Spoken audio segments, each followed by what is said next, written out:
นี่อันนี้ลูกชายหามักใหญ่นี่นี่อันนี้ลูกสาวหล่าให้หน่อยสุดนี่นี่อืม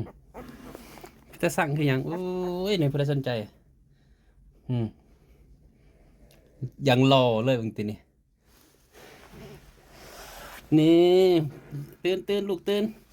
นี่โอ้ยเดี๋ยวลูกชายนี่ให้บอกโอ้ยพุ่นลูกสาวคอยเบิ่งนอนบุ้ยเอ้ยตื่นหลายตื่นตื่นตื่นตื่นตื่นตื่นโอ้มาอุ้มเนี่ยโอ้ยพุ่นน่ะลูกสาวนี่โอ้ยเบิ่งดังบ่มีใครสนใจอยากเอาไปเลี้ยงนะบ่เด้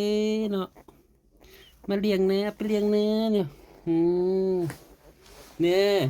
ตีนด่างหางโอ้ยตีนด่างหางดองตีนน่ะนี่ลูกชายข่อยเบิ่ง